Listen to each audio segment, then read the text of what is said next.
welcome to PCMC. Black Lives Matter. Stay inside, I guess, or don't. Go outside. I don't fucking know. I'm Mike Bongiorno. I'm joined today by Anthony Bongiorno. Hello. We are commiserating through Zoom. Mm-hmm. We're living under curfew. Yes, we're in a curfew because things have gotten worse. Well, it's crazy. I was just talking about this with someone the other day. This is the first time New York City has had a curfew since World War II. But now that we've been under quarantine for a few months, they jumped right to the curfew thing. Yeah, it doesn't seem that crazy.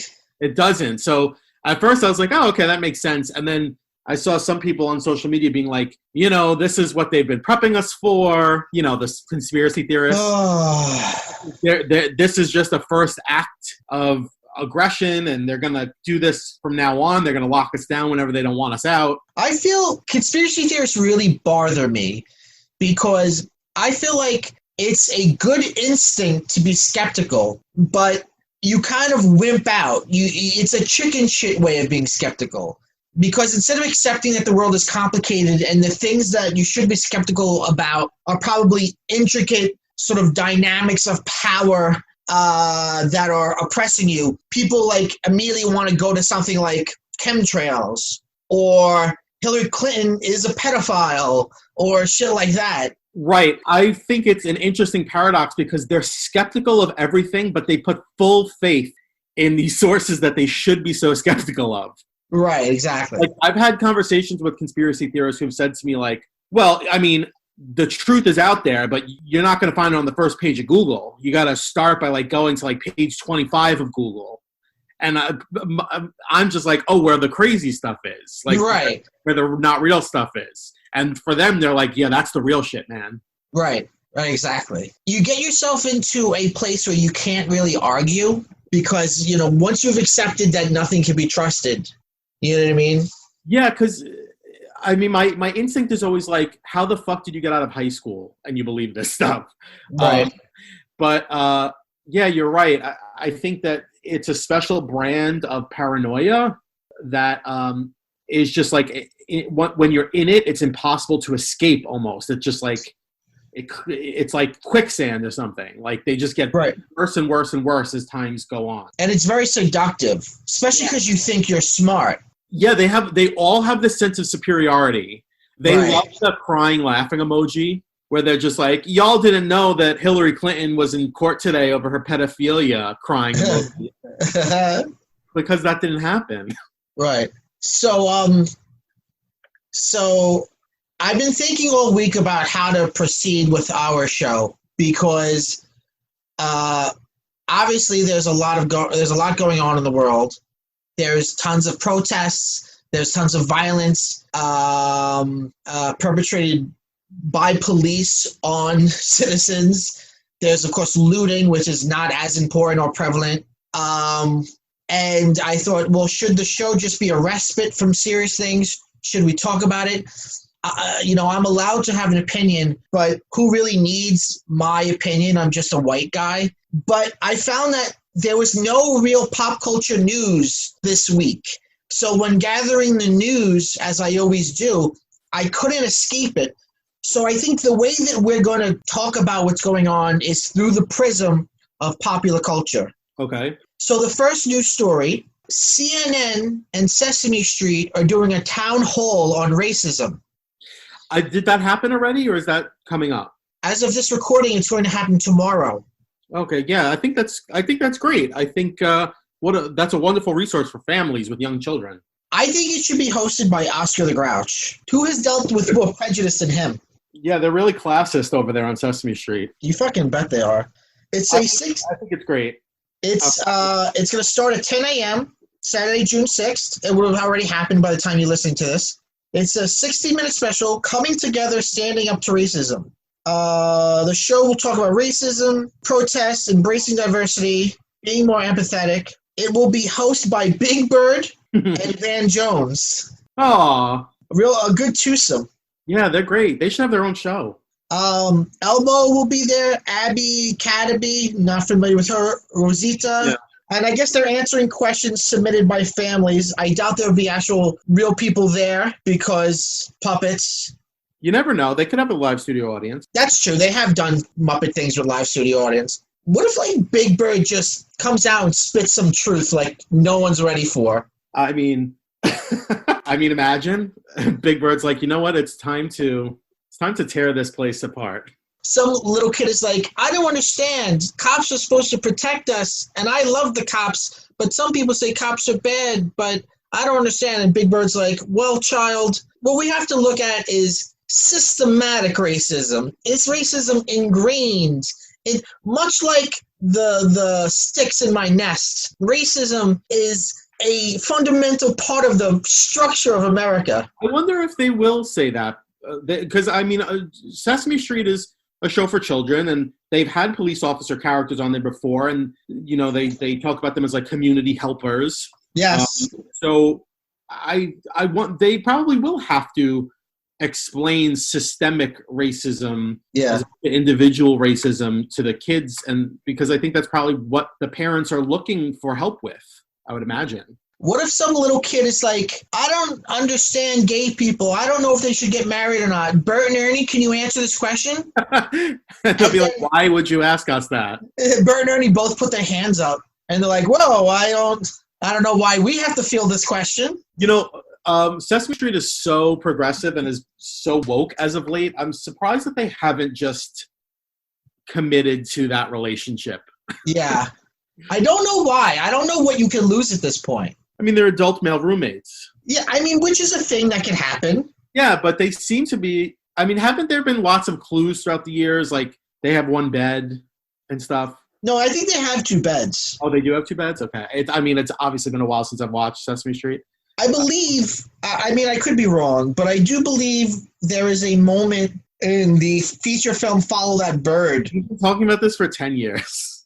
I want to write a fucking book on it. I've talked about it before in the show. There's just a moment, Follow That Bird if you're not familiar with it. Big Bird, who's sort of an orphan, he learns that he has a family, which are birds, and he goes to live with them, but they are shitty. And he realizes that his real family was on Sesame Street, and that the bird family just thinks that birds should be together, and, it's all about diversity is a better way of life. And in the end, there's a sort of like sermon on diversity, and they point out obvious diversity, and they're like, look at her, she is deaf. Look at him, he is whatever. And then she's like, and then look at Bert and Ernie. And then there's like a silence and a beat. There's just an awkward beat where it's like, clearly they're gay. So, I don't know. Look for yourselves, kids. I don't know. What if they come out? I don't think that would be appropriate. What if Van Jones is like, you know what, guys? This is where I get my Pulitzer. It is also Pride Month. In London, John Boyega, star of such films as Star Wars, The Rise of Skywalker, Attack the Block, and everyone's favorite Pacific Rim 2, he joined the protests, and Lucasfilm, as a corporation, I guess, tweeted their support of him. First of all, John Boyega is a great actor, and what a doll. He is. I was happy to see him, and I think that not that they didn't support him to begin with, but I think they specifically tweeted their support because he said, I'm not sure if I'm going to have a career after this, but I don't care. Right. And so that was awesome that they stepped up and they tweeted their support for him. Yeah. Lucasfilm, this is what they put on all their social media. Lucasfilm stands with John Boyega and his message that now is the time. Black lives have always mattered. Black lives have always been important. Black lives have always meant something. The evil that is racism must stop. We will commit to being part of the change that is long overdue in the world. John Boyega, you are our hero. Yeah, he's great. And that was great of them. It is an interesting time we live in where large entities and large corporations seem to be drawing lines in the sand. It was a risky move on their part, but I respect it. Obviously the people who are critical of Black Lives Matter were critical of those companies, but then there were also people who are supportive of Black Lives Matter who said, corporations are not heroes, right? So, they got some criticism all around. But I liked to see it. I mean, I think it was a nice show of solidarity, and it adds to the idea that this time feels different than every other time. Like, it feels like there's some real momentum. Yeah. And even these corporations are drawing a line in the sand, like you said, and they're jumping on board, and they're saying what they've been afraid to say in the past. So, I don't know. What do you think? Well, there is a skeptical part of me that, feels like it's brave of them because you can turn off a whole bunch of people. Right.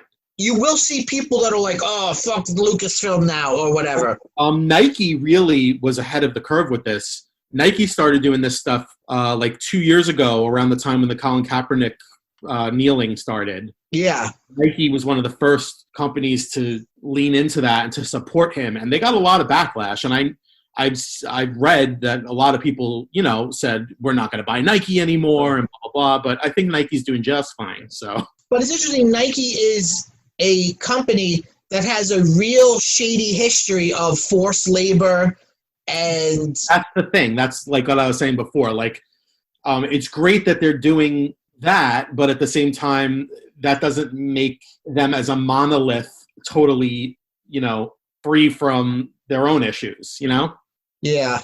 I think, Nike jumped in early because they have so many athlete endorsements. Right. And that so many black men and so many people of color are professional athletes. Yeah. I think it's cool. I don't put too much weight on it, but I like it. It's cool. It's all right. It's not, to me, I do, like you said, I do like that it seems to be a response to him saying, I don't know if I'll have a career after this. Right. Because it's Lucasfilm, which is basically like Disney saying, don't worry, you will have a career. Okay, here's the last story of our news segment. And this one comes from Gizmodo. And I want to read it because it's a complicated one. Okay. As the Punisher's skull reemerges on cops in the U.S. protests, Marvel Comics reckons with its imagery. And I should say, this is written by James Whitbrook for Gizmodo.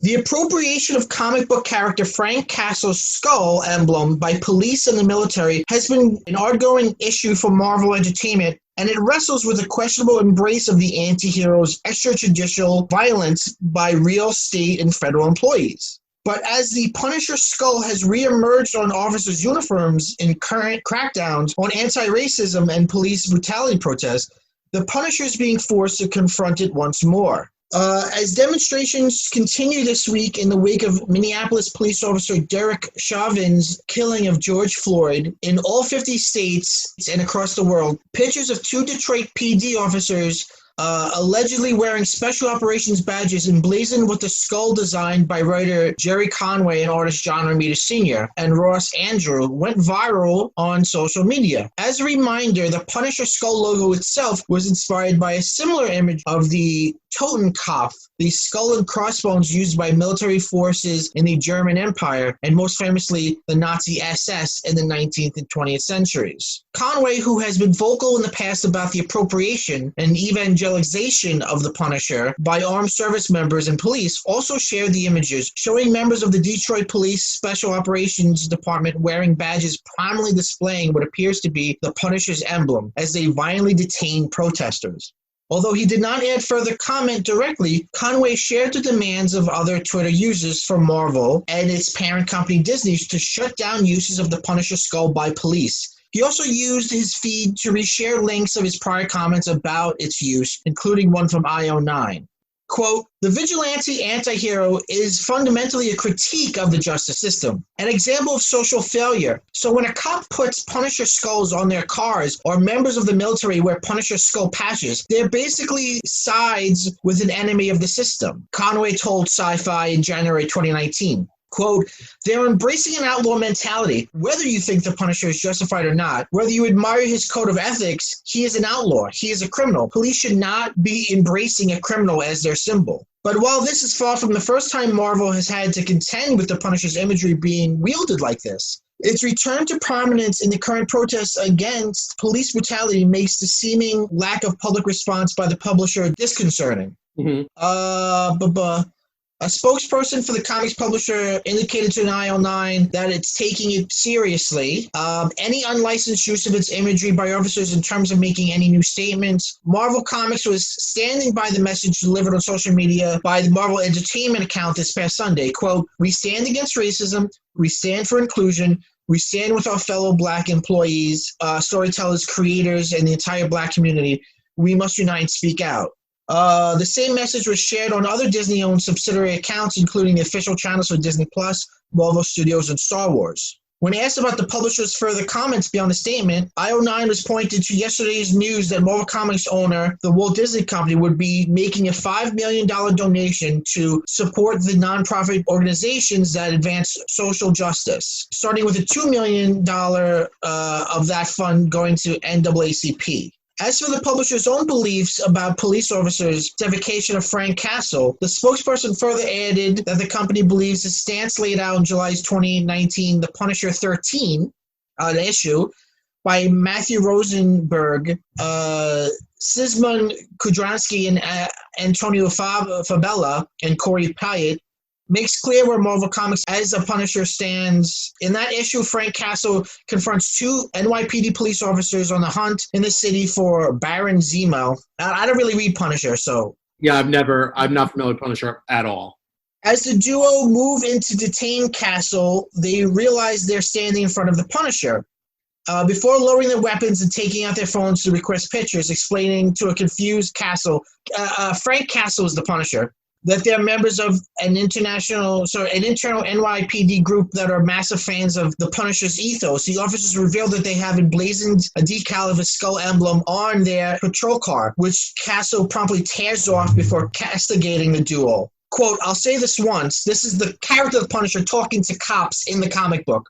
"I'll say this once, we're not the same. You took an oath to uphold the law. You help people. I gave all that up a long time ago. You don't do what I do. Nobody does. You boys need a role model. His name is Captain America, and he'll be happy to have you." So this is very interesting because it's been going on long enough that the writers of the comics have actually put it into the comics, having cop characters have the Punisher logo and have the character rip it off their car and sort of tell them, no, we're not alike, I'm an anti-hero. Right. But this gets to something bigger that you want to do a mini episode on eventually, but I'd like to talk about it just a little bit now, which is the idea of a text inspiring people in a way that's antithetical to the way the creators wanted it to be. For instance, people who look at Fight Club and admire Tyler Durden's point of view rather than seeing it as a book that is actually anti-fascism, anti-violence, things like that. And like The Sopranos, people who watch The Sopranos and don't realize that, the brilliance of The Sopranos, at least in the original conceit, was that Tony was in therapy because being in the mob is horrible, right? He was having anxiety attacks over the fact that he was living such a horrible life. Right. At least that was the original conceit, right? And that he was hiding it from his family and that all of it was unenviable. But then people, are like, I'm Tony Soprano, and they hold him up on this pedestal as if he's a hero rather than an anti-hero. Right. I guess it's the same thing with the Punisher, and I think it's clever that the Punisher says you should be looking up to Captain America, not me. Right. Because Captain America is like a hero. Right. And in that same universe. Right, exactly. But what's interesting is you don't see, at least I don't see cops with Captain America stickers. I can say I haven't either, but then again, I don't have any family members or friends that are cops, and I don't think you do either. So maybe it's just something we missed. I don't know. I mean, I have some friends that are cops, but I don't see it being reported on the way that I've seen the Punisher thing reported on. It is a weird thing because an NYPD thing. Since we live in New York, it's not very big with the NYPD, but it's big with other PDs. I don't know. I mean, you said you don't know a lot about the character of the Punisher. His name sort of says it all. Right, exactly. The fact that he's the Punisher and it's the skull, the flaming skull, right? I mean, no, just the skull. Just the skull. Who's the flaming skull? What's his name? Ghost Rider. Okay. Again, I don't know anything about him, but he seems like I don't know much about comics, but like he's of that 70s and 80s like wave of characters that are like anti-heroes and not post-Vietnam. Yeah, exactly. Yeah, that they're kind of like they've seen some shit, kind of. Right. Even there's no due process. He just kills people that he feels deserve to be killed. Right, which is not what you should be aiming for if you took an oath to serve and protect. See, that's what's scary because, and I've done no research on this. I'm not an anthropologist. I'm not a journalist, but it scares me to think that maybe a police officer is thinking to him or herself, geez, I wish I didn't have to abide by all these rules. I wish I could just get rid of the bad guy like the Punisher does without having to go through all this red tape. That's what's scary to me about it. Yeah, and I think maybe, in fairness, there may be some officers who aren't thinking of it that way, but it's just become a trend. And like anything else, now it's a symbol or a meme, like in the original sense of a meme, right? And now it's interesting that the comic itself has examined that and said, like, has commented upon it. Right. So obviously they have expressed their take on that. Right. This should not be your hero. I'm assuming that will lead to that symbol being kind of stripped away, right? If the comic itself, if the character himself says you shouldn't have that. Right. But who knows if these police officers in real life actually read the comic? Right, that's what I'm saying. That may just be a thing that looks cool or whatever. It's just a symbol. Who knows? I don't know. I'm sure it would get around even if individual officers don't read it. I don't believe Marvel can do anything about it. I mean, technically speaking, these individuals are not, they're being photographed with the symbol on them, but they are not, they're not creating media, so they're not really breaking a copyright law. Right. I don't think Marvel can do anything about it to try to stop it. I think not at all. This is the most they could do, is just try to make a statement through the character himself. Right. I've never heard of that. What? I didn't know that was something that was popular among law enforcement. And again, it's a character who has very bad PTSD. In his original version, he was a Vietnam vet who was really messed up. And then even in the world of the comics, like, none of the other characters fuck with him. Like, Spider-Man doesn't like him. The Avengers don't like him. He's like an outcast even in that world. See, I'm reading about it now, and maybe you said it in the article you read, but apparently the reason why Marvel had the Punisher say that is specifically because that symbol has been adopted by the Blue Lives Matter group. That was not in the Gizmodo article I read. Yeah, that's coming from this article I just pulled up. Hold on. It's from Newsweek. Huh. Because one of the Blue Lives Matter symbols is the Blue Lives Matter flag inside the Punisher skull. And so this article says that it's Marvel Comics trying to distance themselves from that specific organized group. It's very scary to think that there are people who believe to properly police, you have to break the law. Right. That's a very scary thing from someone who has the power of being a police officer. Yeah. So it's. He also beats them, apparently. It says the Punisher gives the officers a beatdown and explains why they shouldn't worship him. I mean, that's consistent for the character. Consistent for the character, right? But it just shows that he's not a hero. Even more. Exactly. Yeah. It's interesting. Yeah. I recently, me and Jen watched The Godfather Part 3. Do you think that movie's underrated? Hot take. That's a great movie. So we were thinking, why is this movie so maligned? And there are some obvious reasons. One would be, Sofia Coppola has a major role in it, which she didn't deserve to have a major role in a movie. And she's not very good in it. It was supposed to be Winona Ryder. Right. But I think, and this is a spoiler alert for The Godfather Part 3. Whoa. I think the reason a lot of people hated it is because Michael Corleone fails. His sins, his evil catches up with him, and he's basically punished throughout the whole movie for the evil shit he's done. And in the end, he's lost everything. Right. And I think that's why people don't like it, because I think if you, from Godfather Part 1 and 2, kind of didn't get the fucking point at all and thought, wow, Michael Corleone, he's the fucking man.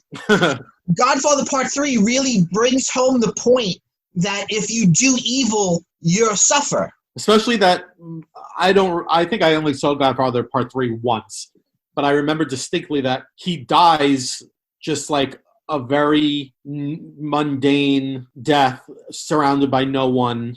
Right. And, you know, he doesn't go down in a blaze of glory. He has no family left. And he just kind of slumps down in a chair and is dead at the end. Right, exactly. And that's a really bleak image. Right. Everything is taken from him. Yeah. Because he's done evil. Yeah, yeah. Revisit that film. You fucking should. And, you know, going back to the anti-hero, I think that's the reason people don't like that movie. Yeah, that's probably one of them. I'd say also I think there's a sense of it not feeling like a true trilogy because 1 and 2 go together so well, and 3 just feels like much later. Yeah, and I guess that's also the studio's fault because Francis Coppola didn't want to name the title to be Godfather 3, right? He wanted it to be called The Death of Michael Corleone. Spoiler alert. But it actually wouldn't have been because it would have been a mislead. Right. Because he does die at the end, but not because of any... The movie ends, and then it cuts... It sort of flashes forward many years, and then he dies as an old man. And isn't his death, correct me if I'm wrong, isn't his death kind of like a visual homage to like an earlier scene in one of the first movies? Well, it's Old Man. It's almost exactly the way Brando dies in the first movie. Oh, right. That's what I'm thinking. I'm sorry. Yeah. But Brando's killed, isn't he? No, he's not. He's shot in the beginning, but then he lives. Right. Okay. But then he dies when he's playing with a little kid. Right. In the olive field. Yeah. God, I haven't seen those movies in a really long time. Do you want to go to Trailer Corner? Let's head over there. Let's mosey on over. So we looked at 3 trailers, as always. We looked at the trailer for Tenet, the new Christopher Nolan joint, the trailer for Shirley, and we looked at the trailer for the new game show coming to Star Wars Kids YouTube channel. What the hell is it called?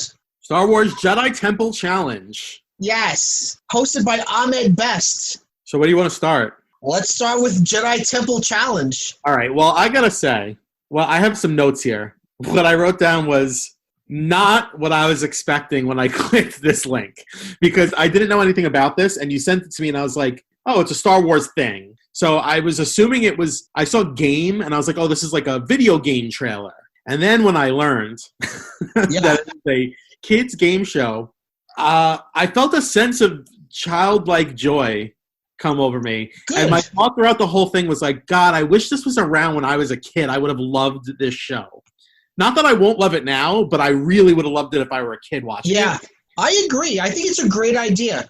I think it looks great, but also I was kind of just like floored at like how things have changed for Star Wars, because there used to be a rarefied air around Star Wars. Like, oh, not anymore. Yeah, like we only make one movie every 20 years, and you know, we don't allow any other spin-off films. We don't allow too many cartoons or TV shows. And now it's like fucking balls to the wall. We will slap this IP on anything. Right. And I love that it says this first Star Wars game show. There'll be more. Oh yeah, there will be. I think it looks super fun. It's sort of like in the 90s there was the Nickelodeon game show Legends of the Hidden Temple. Yes, and like part of me thinks that they put the word temple in there as kind of a nod. Maybe. It's basically It's like a Nickelodeon show from the 90s. Right. There's some physical obstacles. There's some puzzles for them to work out. All of the contestants are little kids, and they're Padawans. And they are, I guess if they win the episode, they win all the challenges, they get to become Jedi. Right. For a second, I was a little confused about like the diegesis, where I was like, hold on, is this a real game show? Like, do you want to be like a Jedi? Or is this like a fake game show existing within the world of actual Jedi? I believe it's the second. I believe it is canon. Oh, really? Well, but it's with real kids. Real kids, yes, but I don't think they ever break the wall and say, hi, you know, Billy here is from Michigan. And you love Star Wars. Right, I think it'll be like, hey, this is Billy and he's a Padawan. Oh, that makes it cooler. Because there's a droid. The co-host is a droid. Yes. And there's a part where they have lightsabers. And I was thinking, like, so what's the deal? Like, are they real? You know, I was more confused by this trailer than I ought to have been. You hear Yoda's voice at one point speaking to them.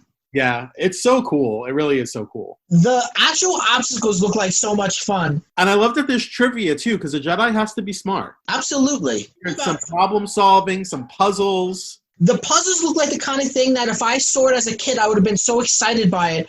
I would have tried to remake it myself in my home with pillows and blankets. Yeah. Yeah, you would have peed yourself. Yeah. It came on when we were kids. Yeah. But meanwhile, me being a little fat boy, I would have not been able to do any of it. They'd be like, Mike, the physical obstacles were too much for you.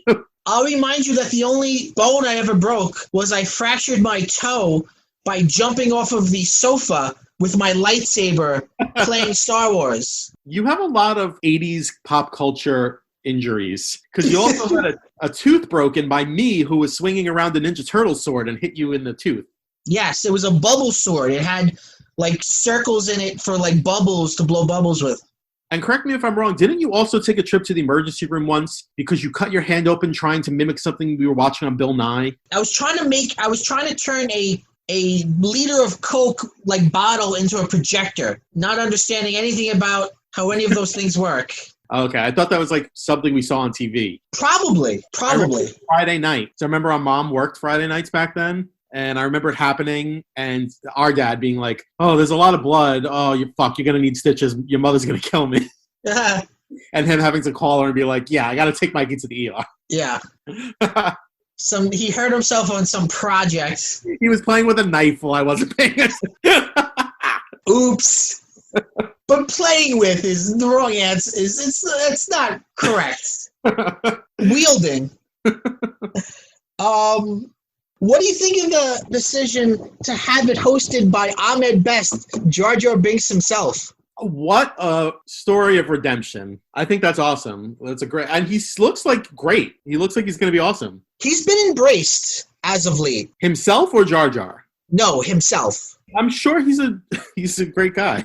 He wrote some op-ed where he was like, I was a young guy. I was like doing Broadway. I thought, I'm going to be in the new Star Wars movie. This is going to be huge for me. Cut to hatred and like he almost like committed suicide. Yeah, I mean, it's horrible what happened to him. I know, it's fucked. It's not his fucking fault. Any one of us would do that. If you were an actor and George Lucas was like, put on this fucking shrimp costume and say stupid shit, you'd be like, sure, great. Because you also made up a big fucking walking dog, and that worked out. Yeah, I feel like Ewan McGregor's the only one who and Natalie Portman made it out of those prequels alive. Yeah. Everyone else, I mean, we know what happened to Jake Lloyd. We know what happened to Hayden Christensen. Yeah. Yikes. Yeah, but it's the late 90s, you're an actor, you get an opportunity to be in the first Star Wars movie since 1983. It's going to be huge. It's going to be a multi-million-dollar opening. Yeah. All right, let's move on to Tenet. Yeah. Okay, so what were your thoughts? Well, it looks cool, but if you were to make a parody of a Christopher Nolan movie, I feel like this is what it would be. It'd be like, hey, Chris, what's the twist in your new movie? I don't know. Like, you could turn back time a little bit. I don't know. Whatever. Dreams. Whatever. And then there's like a grunge cover of Turn Back Time by Cher playing. Yeah. I actually wrote down, I think it looks really fun. John David Washington looks great. I love Arpats has been redeemed. Yeah, he has been. And it made me feel like, I don't know, my immediate feeling watching it was like, summer's coming. Like, this is like a fun summer popcorn movie. Like, I'm going to turn my mind off, watch it, and sit in the air conditioning in the dark and eat popcorn and watch it and love it. If that's a thing that happens ever again. See, I don't think it looks fun at all. Really? I thought it looked fun for Christopher Nolan. I thought it looked more fun than, like, Inception or Dark Knight. Well, okay, probably. But I feel like... Like, there looks like there are some funny lines. As a filmmaker, he has very little levity. His movies are they're beautiful, but they're slick and they're sleek and they're concept-driven. And sometimes they have good performances, but sometimes those performances are really suffocated by the meticulous cinematography. You know, it's clearly all designed. You know, like you look at the Dark Knight trilogy, the things in those movies that really fall flat and don't work are any attempts at humor. Yeah, That's he fair. just can't do humor. But it looked like maybe he's learned because, like, especially that ending, with Robert Pattinson and John walking together where they had that little banter. That was pretty funny.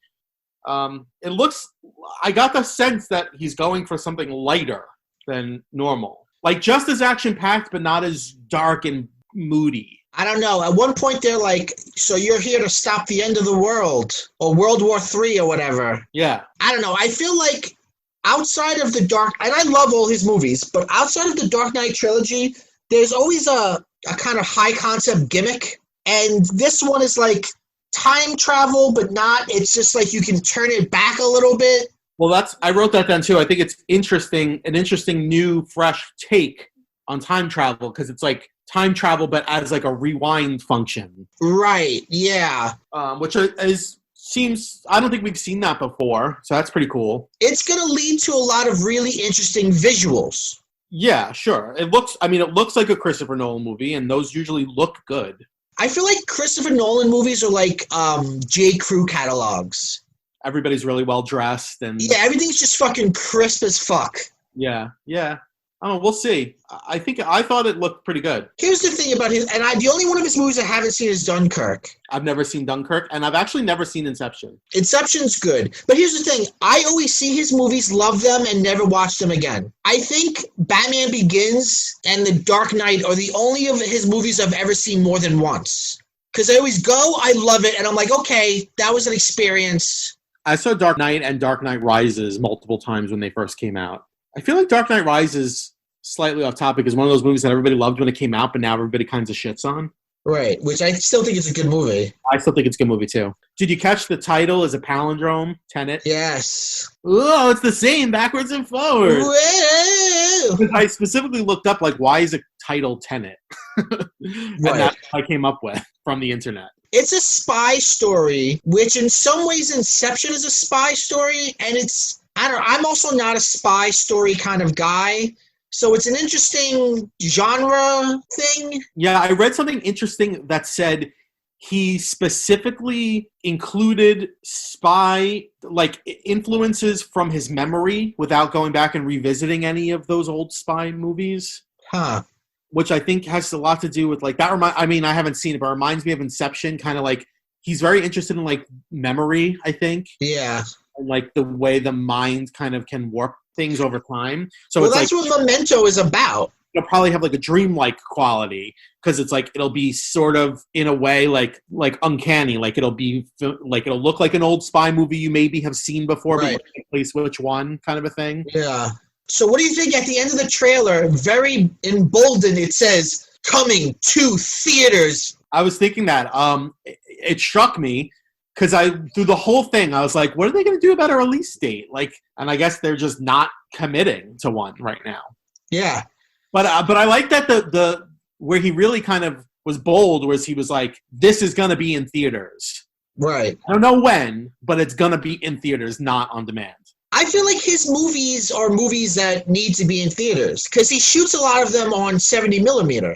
Well, listen, if we really do go into this new age, as a lot of people predicted, where everybody going to the movies often becomes a thing of the past, these are the types of movies that will be like, oh, you got to go see it in a theater type of movie. I think, going to the movies might be kind of like what going to the theater is now, where it's like a special occasion. You want to see something really flashy and fun. But yeah, I think it was ballsy of him to say, to put that there, that it's coming to theaters. Yeah. It seemed to me like he doesn't want it to be released straight to TV. No, I should say I've seen the first 10 minutes of this movie because this is something that he often does. He shows the first 10 minutes as like a trailer in front of other movies. That's cool. And it was cinematic and huge and crazy, and I didn't know what was going on, but it was a terrorist attack happening inside a giant, like, concert hall. It was huge and beautiful. What movie did that run in front of? I don't remember, to be honest with you. I was trying to think about that before. All right, well, the third trailer is Shirley. Now, I'll be honest. When I watched it the first time, halfway through is when I realized what it was that I was watching, which is it's about Shirley Jackson. Yes. The author of The Lottery and Haunting of Hill House. And We've Always Lived in the Castle. Have you read We Always Lived in a Castle? Yes. That's like ground zero ghost story. Like people say like this is like the archetypical ghost story. We've always lived in the castle. I thought they said that about Haunting of Hill House. Well, I recently read a text that gave that to We Always Lived in the Castle. Interesting. It's a great book, and it was a terrible movie. Did you see it? No. It was with Thaisa Farmiga and someone else. She'll do any shitty horror movie you got. Oh yeah, she will. But I think this looks amazing. Well, after learning that it was about her, and then I don't know, I've never read, I think I read The Lottery in school as a kid. I've never read anything by her. She's good. So I went and looked her up. She only lived to 48.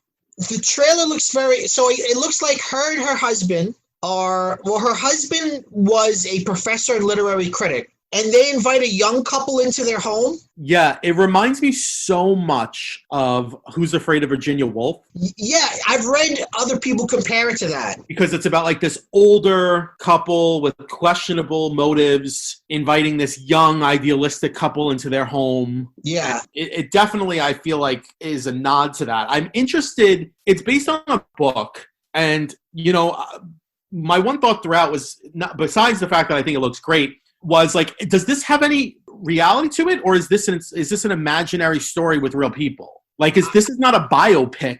No, right? Not at all. Because I heard it's scary. It looks scary, right? And she looks phenomenal in it, Elizabeth Moss. I am such a Moss head. Me too. I figured out. I was thinking like, what should fans of Elizabeth Moss call ourselves? Mm-hmm. And I came up with Still Stones. We're still stones. And she's the moss. Right, because Rolling Stones gather no moss. So we're still stones. That's good. And I'm going to catch on, I'll be honest. We're going to make it. Maybe when Invisible Man's coming out on Blu-ray soon, that's going to be the Still Stones are really going to pop up after that. Yeah. I told you last time we talked about the fact that I was chilling with The West Wing. Yes. And her evolution as an actress is incredible because she's on The West Wing as the president's daughter. And that's like one of her first roles ever. And she's good, but like now she's crossed that threshold into like she's an amazing like Streep level actress. Right. Just her performance in the trailer looks fascinating. She looks like she's kind of always drunk. She's kind of bawdy. She's always on the precipice of complete madness. Yes. Like that line at the end. What happens to all lost girls? They go mad. It looks like she fucks the girl. Yeah, I think so. There's definitely some sexual undertones or overtones. There's an amazing part of the trailer where the young man says to his young wife, I see the looks that she gives you. Yeah. Talking about Shirley Jackson. And then you see Shirley Jackson's like leg. And then she says like, oh, Freud would love this, or Freud would have a field day. Freud would have a field day, yeah. And then the shot goes it edits from a shot of her leg to someone cutting a chicken. Yes. Or a turkey. It was very surreal, evocative imagery. It's one of those trailers where it's like, I don't know what the fuck goes on in this movie. Yeah. I think it's out now. I think it came to on demand. I wouldn't be surprised by that. I read some reviews of it. It's gotten positive reviews, but a lot of it is on the back of Elizabeth Moss saying that like she's better than the movie, which is not surprising. I really like the gentleman who plays her husband. He was also in a that Coen Brothers movie, A Simple Man. Yeah, I don't know him. Hold on, I'm gonna look him up. Okay. Oh, Michael Stolberg plays her husband. He's very good. You've seen him in things. For a minute, I thought it was Joaquin Phoenix. It's not, though. No, it's not.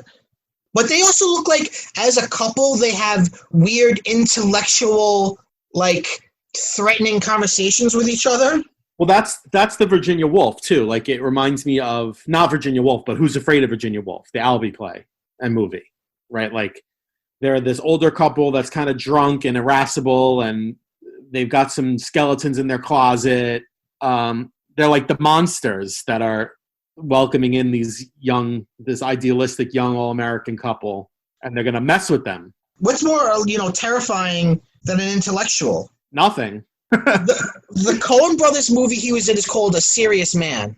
Okay. All right. Let's take a break and we'll come back with a chill sesh. Okay, great.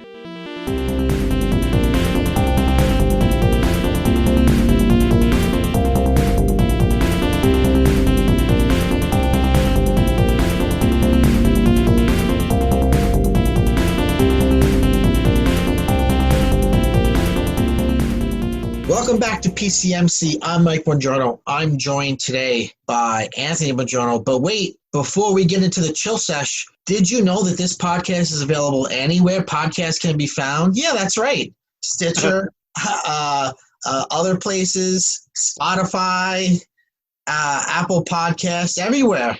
Everywhere you find a good pod. Everywhere radios are sold. Right. You can also follow on social media at PCMC Pod on Twitter or at Pop Culture Man Children on Instagram. Awesome. Do it. Yes. Subscribe. 5 stars. So this is the chill sesh. This is the shesh where we chill. So I saw a terrible, terrible, no good movie recently. What is it? That would be Scoob. Oh, boy. Really? It was god-awful. Isn't it kind of like the film version of A Pup Named Scooby-Doo? The first 20 minutes are like that. Okay. The first 20 minutes are good. You get Scooby and Shaggy meeting. That's cute. You get the kids all meeting on Halloween. They go into a scary house. It's very like the original show. Adorable. Velma is dressed as Ruth Bader Ginsburg for Halloween. Aww. That's cute. And after they become friends and join a team, there's a sort of montage of them solving mysteries, but it's a recreation of the original opening to the original series with the song Scooby-Doo, Where Are You? So at this point when you were watching, were you like, this is great? Yeah, this is what I'm here for. And then it immediately is terrible after that. Why? Why does it go downhill so steeply? Well, what do you know it? They want to make a cinematic universe. So this is what they think will be the first in the Hanna-Barbera cinematic universe. Oh, boy. So who else is in this? The bad guy is Dick Dastardly. Captain Caveman is in it. How is he alive at this time? Oh, they figure out a way to do it. Are the Flintstones in it? No. The Flintstones and the Jetsons, which to me are the biggest Hanna-Barbera things, are not in it. Yeah, that's weird. It's basically like a sci-fi story. Look, I wanted it to be, I love the original Scooby-Doo. I wanted it to be like the original Scooby-Doo. I wanted it to be about ghosts and haunted shit or whatever, and it's not. It's this, you can't even comprehend what the story is. Like, first of all, Scooby and Shaggy are off doing something different from the rest of the mystery team, okay? And it's just, at some point, we were just like, this just makes no sense. What is happening on this screen? It's also got a terrible title. Yeah. That's a terrible title. So there's no connective tissue between the first 20 minutes and the rest? No, because that's just like, that's the Scooby-Doo you know, but now here's an adventure that isn't about solving a mystery. Here's an adventure that has to do with other shit. Who the fuck wants that? Yeah. Who remembers Dick Dastardly? No one. It sounds like they were just like, we need to do something with our third tier characters. That's exactly what it is. Before the copyright runs out.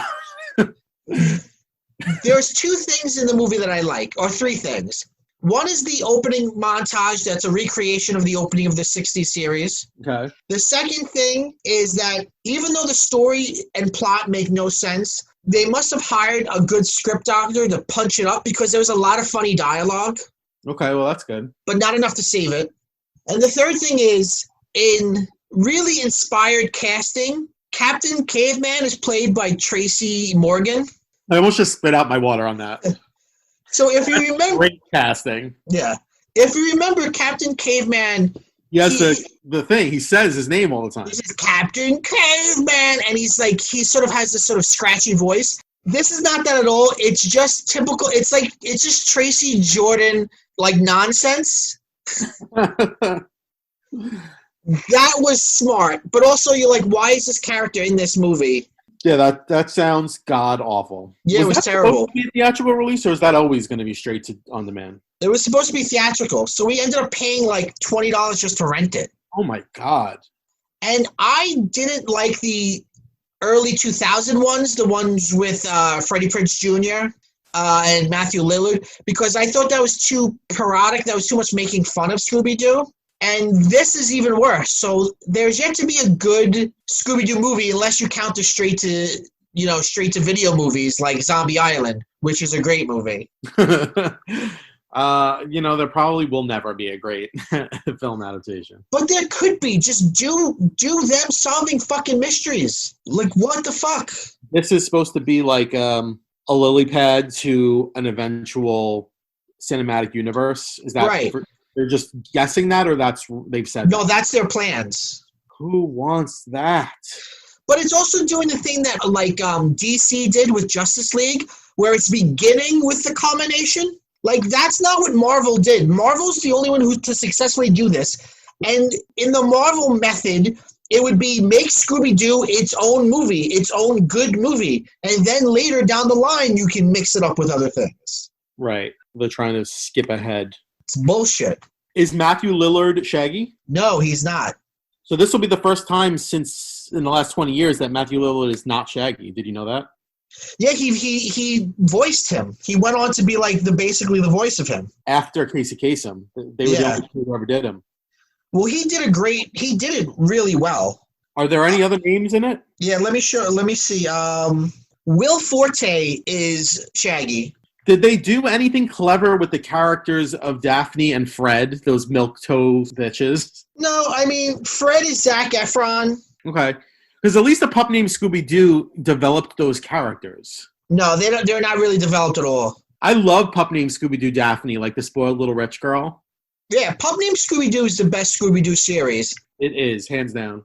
Amanda Seyfried is Daphne. Okay. Gina Rodriguez is Velma. But then there's the Blue Falcon, which is another fucking Hanna-Barbera character. That's like those cartoons that were on Cartoon Network at 2 a.m. Right. There's a stinger scene, I think, or maybe I don't remember, to be honest with you. I blocked it out. But they hint at Johnny Quest coming into it. Like, what? Whoa! Like, as if the audience is going to be like, they didn't just. Right. Johnny Quest? Right, exactly. Simon Cowell is in it as himself Oh, God. For no reason. Talk about a reference that's white hot. I know. But it leads to the funniest joke where in front of Simon Cowell, Scooby and Shaggy sing Shallows from Star is Born. Okay. Yeah. So that was fun. It's already dated. It looked to me like it was going to be like that god-awful animated Addams Family. I actually like that. Oh, God, I heard it sucked. It looked like it was going to suck. Yeah, well, it didn't. Well, maybe I'll watch it. It just looked like everybody was delivering their performance via cell phone. via T-Mobile voicemail. No, I thought it was good. Really? I thought Charlize... I love Charlize, but I thought she did a terrible Morticia. I liked it. I liked everything about it. All right, maybe I'll watch it. Nick Kroll as Uncle Fester, great. It's a paycheck. And it was a good plot, too. The original Addams Family movies are so good, though. Yeah, they are. But, Not that you can't redo them, but this looked like it was kiddie. A little bit, but it was good. So last Friday, I watched the entire season of Never Have I Ever in one shot. All right, I'm curious, because I really recommended this to you hard. I'm curious what your thoughts are. I really liked it. I really liked everything Mindy Kaling has done except the Mindy Project. I immediately looked it up because I was like, wait, is this about her life? And apparently it is. But I don't... I've read her books. She has like 2 memoirs that she wrote. It's not based on her life, but the original concept was they said to her that they liked the essays in her memoir about when she was in high school, and would she consider expanding those? So it's inspired by her real life. Like her dad didn't die at that time. Like none of that stuff happened to her. She never had psychosomatic paralysis? No, but I heard her talking on a podcast, and she said that happened to one of the writers in the writer's room's brother. That's a really interesting wrinkle in the whole show. Yeah. And they were sharing, because she said that like to start off the writing process, she assembled a group of writers and she had them all talk about their high school experience. Yeah. And one of the writers in the room, I think it was their brother or maybe themselves, talked about how that happened due to like anxiety over the parents' divorce. And they all had said that it was just like such an interesting, unique story that they wanted to work it in. And then another thing from the writer's room was, remember there's that character who says that he went to college and he embraced his heritage after college and meeting somebody who is Native American? Yeah. That was an experience of one of the writers in the writer's room. Well, yeah, a lot of the writing rings true. Yeah. I think the lead girl is really great.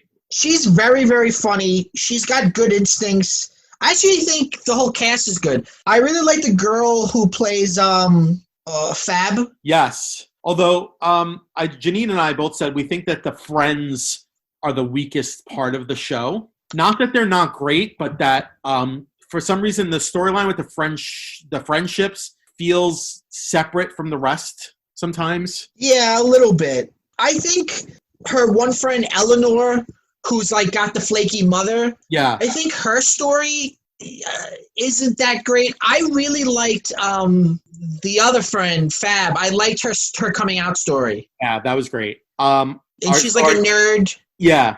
Are you team Ben or team Paxton? Team Ben. I feel like everybody's team Ben. But Paxton's a nice guy.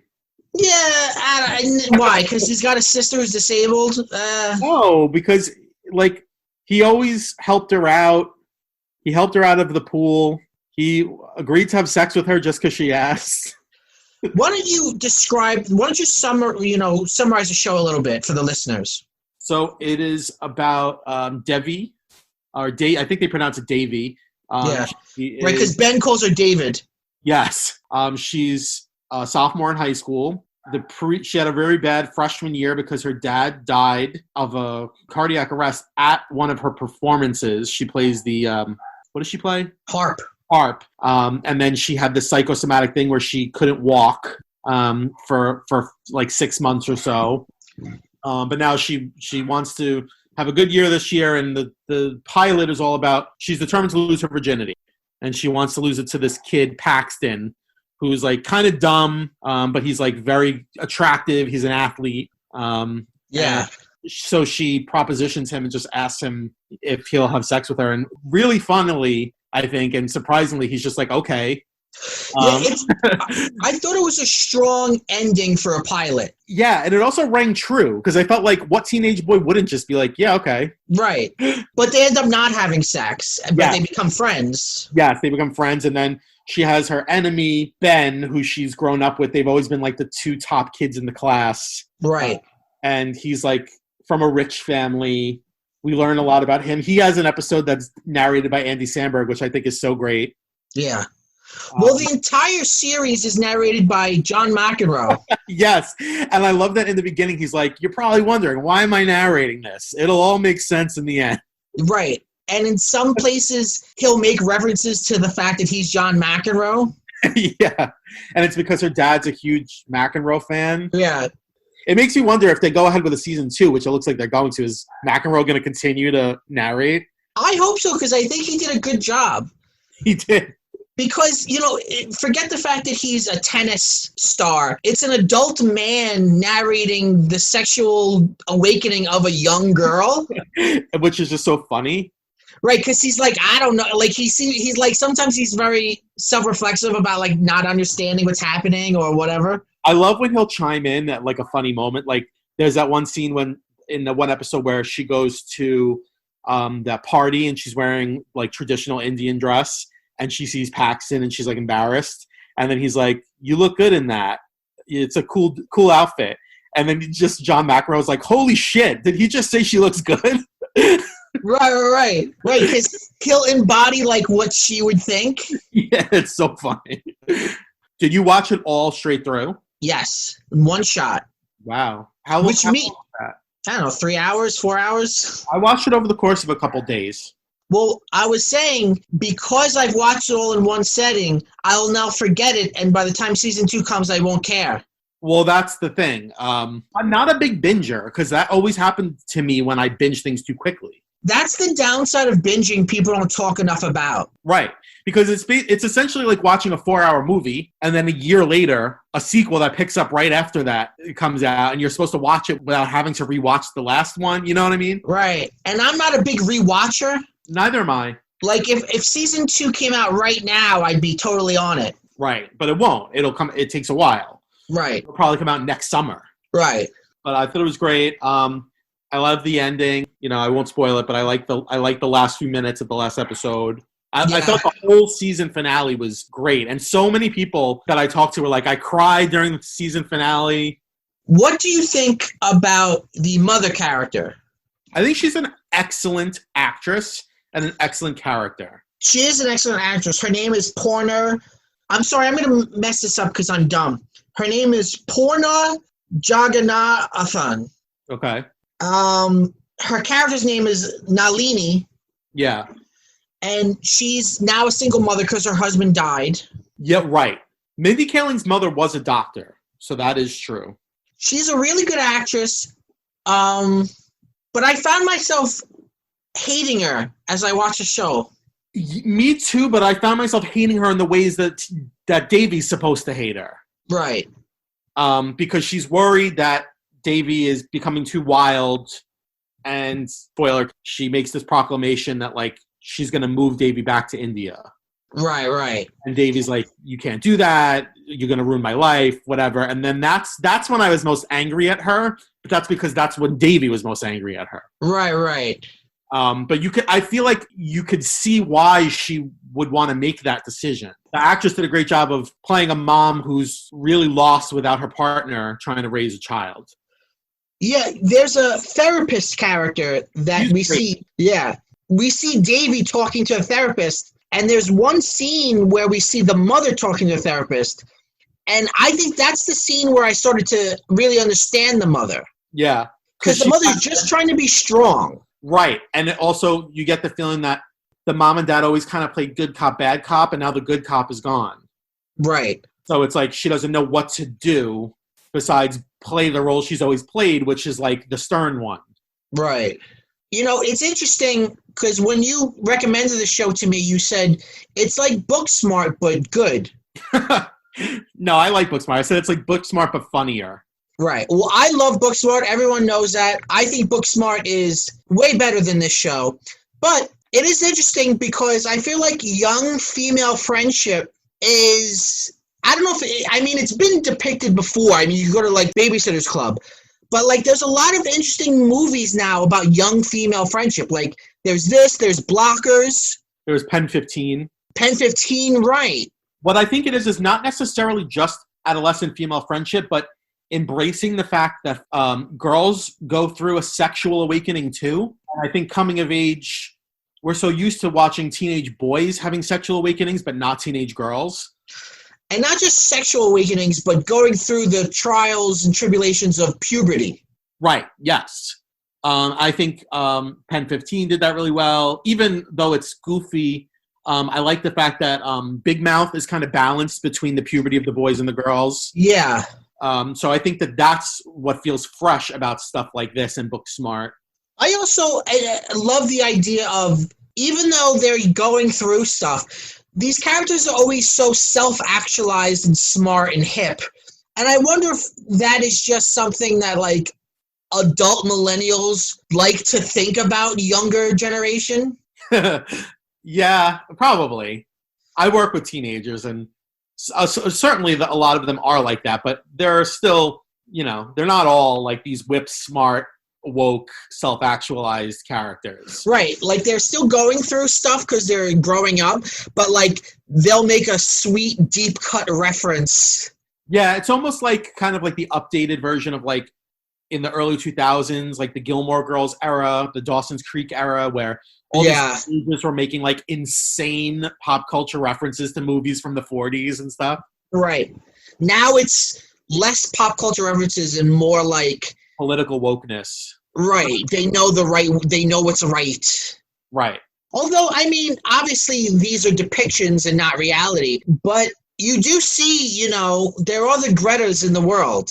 Yeah. You do see young, just as a complete generalization, I feel like when I was that age, it was the 90s and everything was about apathy and not caring. Yes. And I think now these kids care a lot about shit. Yeah, we lived through, I think the 80s and 90s were both kind of about like apathy and like the kids don't care kind of a thing. And now we've kind of, I guess because of the times and probably because of social media allowing kids access to information that we didn't have when we were teenagers in the palm of their hands 24/7. They are a lot more activist, and they've kind of, I feel like today's kids have cycled back to like the kids of like the Vietnam era. Yes. And I do think people, including myself, will bitch a lot about social media and the ills of the world that come from social media. But I do think that's one thing that has made a lot of kids way more informed than I feel like when I was in high school, to me, the news was like something boring that I don't want to pay attention to because that's for grown-ups. And I have no idea what's going on in the world, and I don't care. Where I feel like today's kids are like, no, I need to know what's going on in the world. And it's easy to find out because I can see all sorts of stuff on my phone 24/7. Right. That definitely is a factor, and it shows up in a lot of these like modern YA and coming of age narratives. It's just interesting because I've been thinking a lot about like I'm in my 30s. Why do I like YA, and why do so many other people in their 30s I know also like YA? Is it a form of hoping for the future? It could be that, or maybe part of it is like the way you wish that you were in high school, sort of. Oh yeah, absolutely. I wasn't self-actualized at all. Like every week I was a different personality, just trying to be any identity. Yeah, me too. And I feel, I definitely feel that way. I think about that a lot, especially since, like I said, I work with teenagers. I always kind of think back to like, what would I have done in this situation? Or, like which kid was I in the class? And I definitely had some personality traits, but I do feel like I was kind of like tofu in high school. Like depending on who I was around, my personality would change. Right. Which is normal. I mean, it's all about finding your identity at that age. Yeah. But no, I think Never Have I Ever is really good. I really like it. I think it's a great cast. Some people made some jokes that Paxton looks way old to be in high school. Oh, he looks like 41. Well, he is. He's 30 in real life. He's also a poor man's fucking James Franco. No, I think he's cuter than James Franco. No. His face looks so aged. Well, that's it. I'm going to shout out Janine again. When Janine first started watching, she was like, I said that Paxton's 30, and she's like, that makes a lot of sense because I thought he was just a very tired 18. He's got a real Andrea Zuckerman vibe. Or Andrea Zuckerman, whatever her name was. Yeah, she auditioned for 90210 and lied about her age, and she just was out here being 40, playing a 17-year-old. Yep, she was. Icon. And then she's like president of SAG, isn't she? Or was? Yeah, no, she is. She still is. God bless her. Good for her. She's like 100 now. Yeah. She's a vampire. Have you been watching or reading anything else? Yeah, a couple things. I watched The Lovebirds. I wanted to see it when it was going to get a theatrical release because I'm a big fan of Kumail Nanjiani. But after it came on Netflix, I was like, I don't care anymore. I liked it. I also really love Issa Rae, which is weird because I don't watch Insecure. Now I'm going to watch Insecure because I like her a lot just based on like listening to her be guest on like podcasts and stuff. Yeah. But I watched the first season of Insecure and then never watched it ever again. I did it. Did you like it? I remember liking it, but I remember very little of it, to be honest with you. Yeah, so it is weird. I was watching it and I really enjoyed it. And then part of me was like, is this like an airplane movie enjoyment where it's just quarantine and anything that feels new I'm like attracted to? Because I could see flaws in it for sure. And part of me was thinking like, maybe this is like a sign of what's to come again, like to go back to our earlier conversation. Like I felt like I liked it a lot and I had a great time watching it. But if I had paid to see it in a movie theater, I would have been disappointed. Because it's kind of just derivative and it's really, really shockingly similar to Date Night. Like almost the entire plot mimics the plot of Date Night beat for beat. Really? It's very similar. Very similar. But it felt like a smaller movie. So I felt like it was perfect for Netflix. Like I feel like if I had gone to pay to see it, I would have been like, oh, this isn't that good. It was enjoyable, but But like watching it on TV, I was like, oh, this is awesome. But I don't know. Watch it. Kumail Nanjiani and Issa Rae are both really great. They're probably better than the script. They're cute together. They have a good chemistry, I think. And I always love a fun caper. I mean, not everything needs to be brilliant. It's just a fun watch. Okay. So I watched that last week. And then I've only watched the pilot episode, but I am going to continue watching The Great. What's that? Manning. It's a Hulu series. It's a black comedy about Catherine the Great. Okay. Manning. Did you see the trailer for it? No, I have not. I mean, it's ahistorical to a large extent, and they acknowledge that. I've only watched the pilot, but it's very funny. And the acting is really good, and it's about Catherine the Great, who I didn't know anything about prior to this, because I guess I was sleeping that day in global history. She's an interesting figure because she married the Emperor of Russia, became the Empress of Russia, and then in a coup overthrew her own husband and became Empress. So she had her own husband killed and became the leader. Interesting. Yeah, and that's set up right from the first episode. So the first episode is showing her as kind of like this idealistic young girl going to be married to the Emperor of Russia and like a stranger in a strange land, kind of like Marie Antoinette vibes. And she doesn't know who to trust in court. And she's a big reader, and she's really into like pushing education for women, but she's forbidden to read. And the other women in the court make fun of her for being a bookworm. At one point, she asks her husband if she can open up a school, and he says yes. And then he finds out that it's a school for girls, and he has it burned down. And so I'm assuming there's some basis. Is it funny? In fact, no, it is. It's a black comedy. It is funny.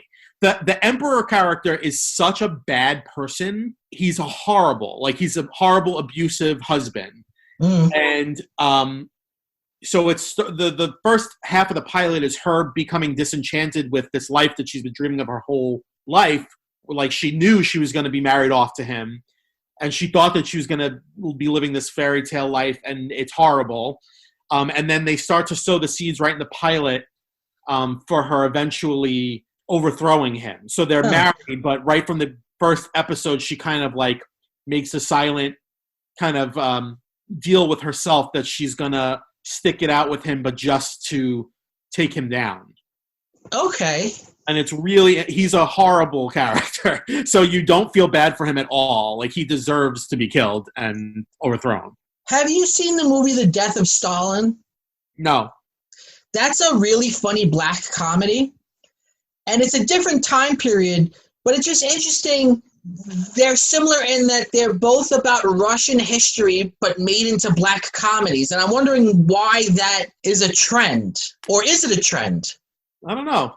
I don't know anything about Russian history, so this was my first foray into it. And it was interesting because in the first episode, in the pilot that I watched, at the end, one of the characters who becomes like a confidant character to Catherine says to her, this isn't a legacy country. And she's like, what do you mean? And she says, if the king dies, you take over, which was apparently rare at the time. So it's like they sow the seed right from the first episode that she's going to try and kill her husband and take the country for herself. Interesting. Yeah. Why do we call her Catherine the Great? Because she ended up becoming empress and was like a very admired empress and had a very long rule. Even though she was not originally from Russia. She was... I want to say Austrian. Like, she was one of those, she was like, it was a marriage of political alliance. Okay. So I'm saying Austria, but I might be thinking of Marie Antoinette when I say that, because Marie Antoinette was similar. She became Queen of France, but she was Austrian. Let's say Catherine the Great was originally born in Poland. Okay. So she was married off to the Emperor of Russia as kind of like an alliance between Poland and Russia. Eventually she took over and became one of their longest ruling and most admired rulers. But it had to be like an English-speaking historian that named her Catherine the Great. Because if she's from Russia, that's... Right, yeah, that's not her name. Her birth name was Sophie. And then she was Princess Sophie. I don't know why. I don't know how she became Catherine. They'll probably explain it in the show. All right, cool. Maybe I'll check that out. I mean, it's good. I'll let you know. I'll watch more episodes of it. It's 10 seasons. It's 10 episodes the first season.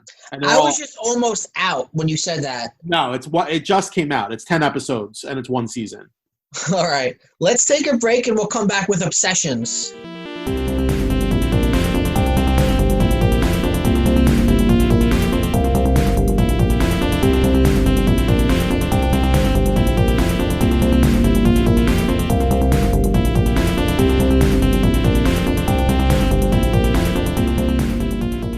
Would you like to go first? Would you like me to go first? How would you like to do it, sir?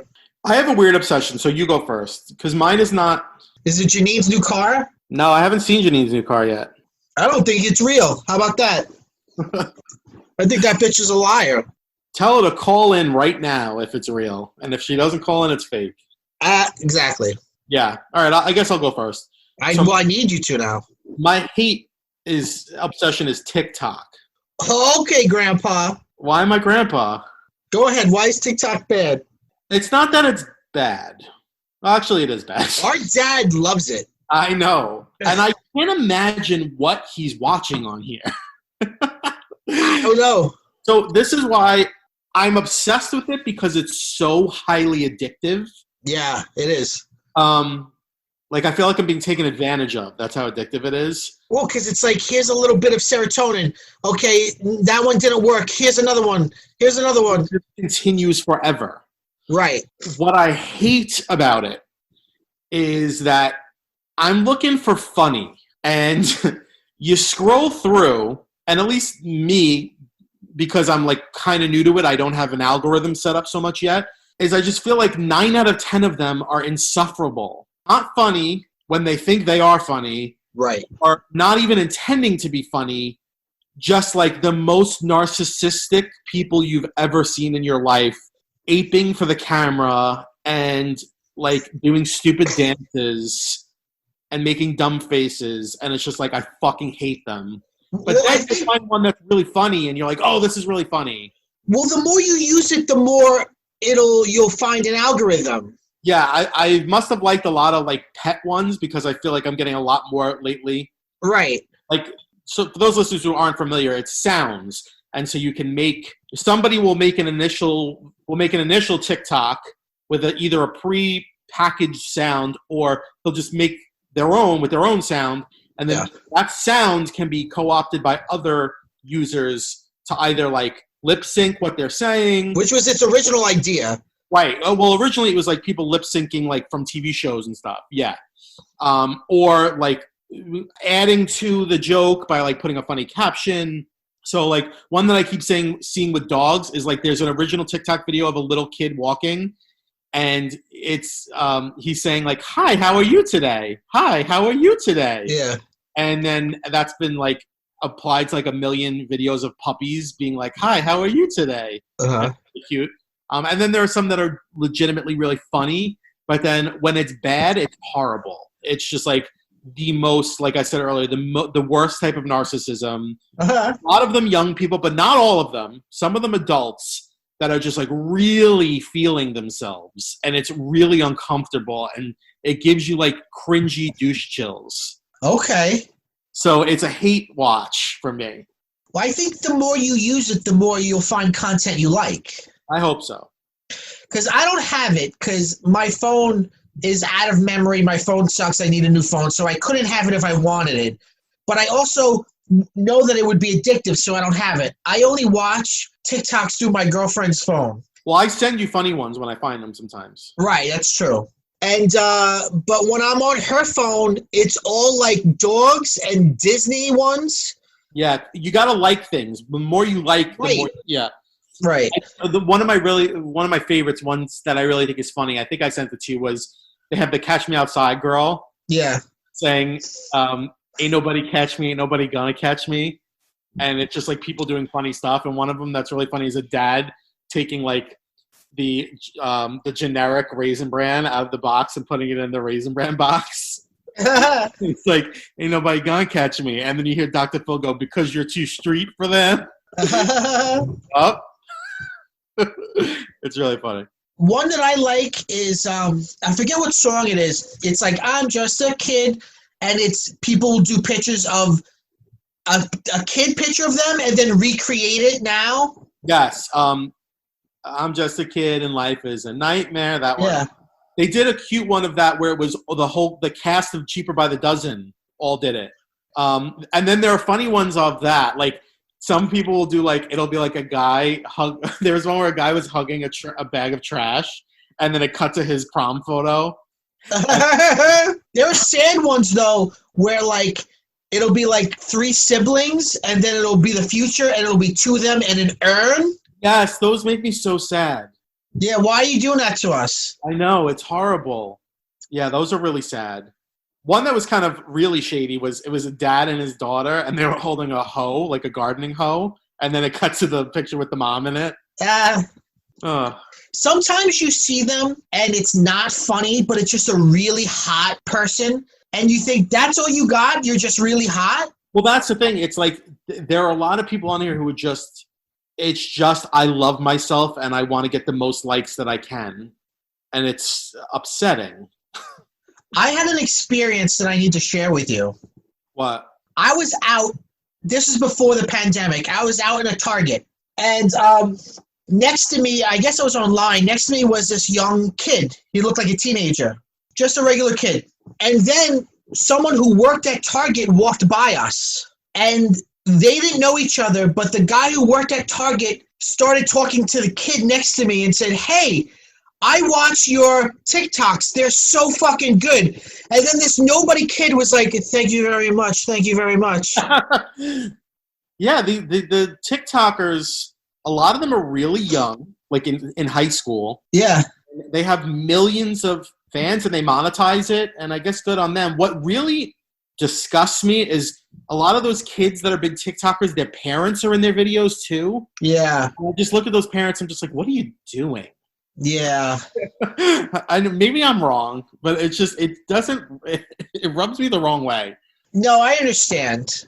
I wonder too why TikTok hasn't been accused of like allowing for race appropriation, because I feel like a lot of the videos I've seen are like young white kids like lip syncing to like songs that are using the N-word and specifically like about the Black experience, and it just feels like that's something that they would be accused of. Right. I don't know. Maybe that's coming, or maybe I'm just wrong. I don't know. Have you ever seen the Never Have I Ever ones where like they'll be like, hold up your fingers and never have I ever done this or that or the other thing? Yeah. Yeah, those can be really annoying. So although I saw a really good one that was being shared about white privilege. Did you see that? No. It was one of those, and it was a couple. They were holding their baby, and it was a black husband and a white wife. Or I don't know if they were married, but they had a kid together, and they were a couple, and they had their fingers up, and it was like never have I ever, and it was all stuff having to do with like racial profiling, and the husband ran out of fingers after a while, and the wife still had all of hers up. Yeah. I've seen that shared a lot, like this last week. But you hate it. I hate it because I hate a lot of the content is annoying and bad, but when it's good, I love it. So will you stick with it? Yeah, I'll stick with it for a while until I get sick of it, and then I'll probably delete that. I'll probably get to the point where I'm just like, fuck this, and I'll just delete the app. Okay. But for now, it's something fun to pass the time. But that's the thing, like, it'll take up hours of my life. Right, because you just keep going and going and going and going. Yes. And it's, it's no Vine. There are some classic Vines out there. I feel like it's in the same family as Vine, though. It's definitely in the same family, but what I like about Vine that I don't like about TikTok is the fact that a lot of these TikTok videos are people reenacting other people's funniness. There's a sort of meme nature to it where people build on it. Yeah. I don't like when it's just somebody like literally just lip syncing. I like when they add something to it. Like they add a funny caption or they put a twist to it that's funny. But there's also stuff on there that like people I guess are really into that I'm not. Like a ton of like makeup tutorial stuff. Right. A lot of like what's that called? Just like the soothing sounds. Oh, ASMR. ASMR, which I do like some of that. And I follow some of that on Instagram too. Some of that's on there too. So, it's a mixed bag. Okay. That's my obsession because I really have been on it a lot. Okay. My current obsession is from the year of 1996. Oh boy. The animated series Extreme Ghostbusters. Whoa. I remember you watching that when it was first on. XGB, baby. Whoa. So Extreme Ghostbusters, if you don't know, it's a sequel to the 80s and 90s cartoon, The Real Ghostbusters, but it only had one season because it was syndicated and it was usually being aired at some ungodly hour. Right. It was like before school, so like I barely even watched it when it was on, even though I liked it. I had the toys at the time, but like I wasn't getting up early before high school. I was like probably like a freshman in high school. Okay. I was not getting up early to fucking watch it. It's got the animation itself is kind of like not great, kind of cheap, but the designs are really good. It has a real interesting like grungy, dark 90s aesthetic. Isn't it kind of steampunky? A little bit. It's very punky. The only original Ghostbuster is Egon, and he's a professor, and these 4 students come to his class, and they're the only 4 that signed up, and then there's a ghost phenomenon, and they all go to, like, solve it, and then those 4 students are put together and become the new Ghostbusters. Wasn't it also, like, ahead of its time woke with, like, the diversity of the characters? Yes. You had Kylie, who was a goth girl, and the first female Ghostbuster. Right. Then you had Garrett, who was an adrenaline junkie, extreme guy, but he was also in a wheelchair.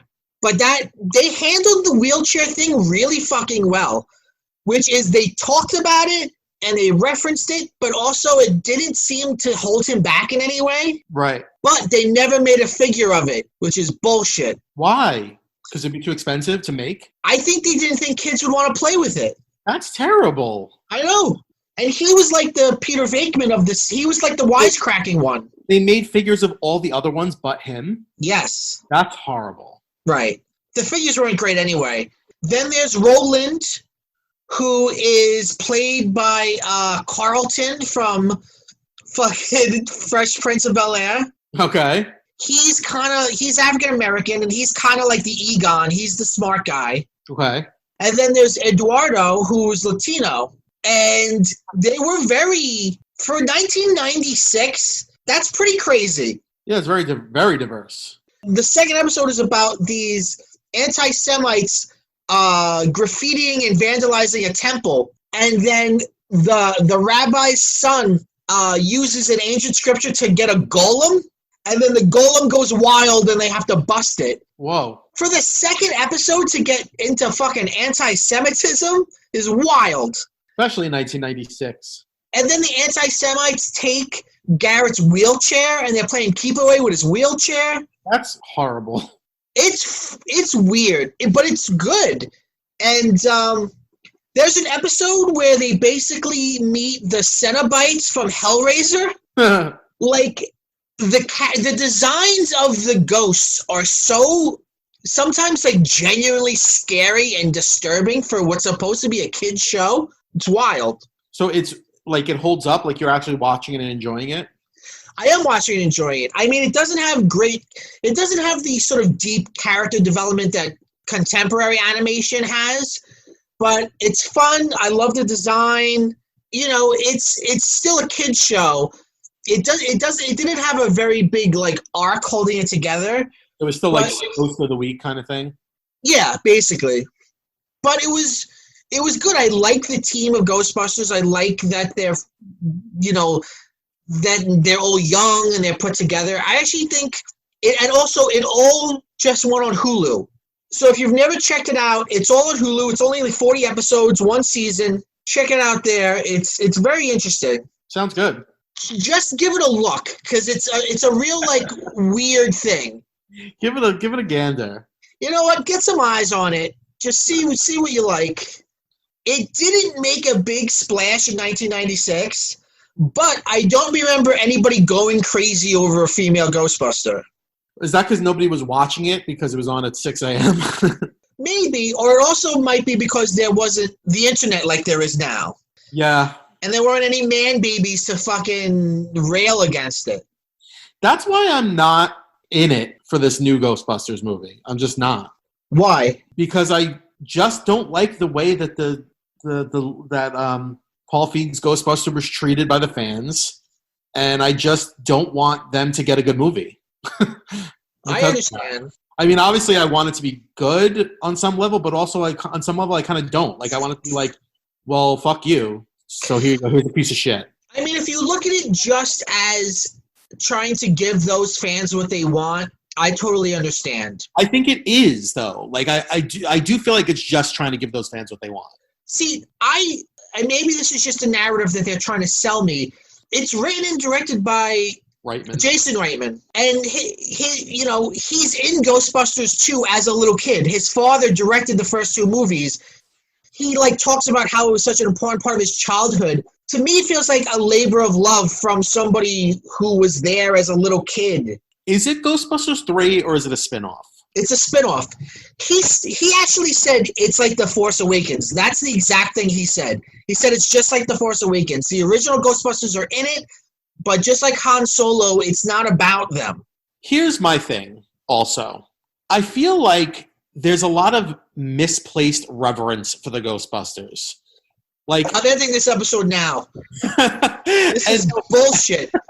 What I mean by that is, like, I know there's going to be a moment when they unveil the Ecto-1 that's going to be similar to, like, the first time you see the Millennium Falcon.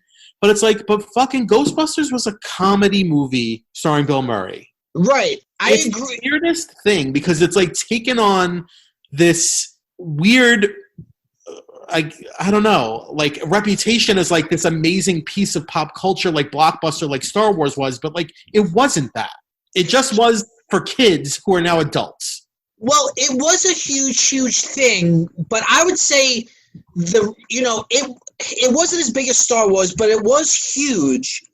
But I would say the reason why it doesn't work when you try to do that sort of reverence like that is because I don't think that reverence works well with the genre of comedy. It doesn't, and that's the thing. Like, the Paul Feig Ghostbusters was at least like another stab at like a comedy. Right. This, from what I've seen, is just like Stranger Things. It's like totally like action-y, and it's like that doesn't feel like Ghostbusters to me. I agree. And I hope when the film actually comes out, it is funny. I hope so, and I hope they get to New York because I feel like New York is such a huge part of Ghostbusters. Yeah. All right. Anthony, thank you for being here. Thank you for having me in my home. Yes. Via Zoom. This is PCMC. This is a podcast about pop culture and everything else you love in the entertainment field. I'm Mike Bongiorno. That's Anthony Bongiorno. We end every episode by saying, go bye-bye. Black Lives Matter.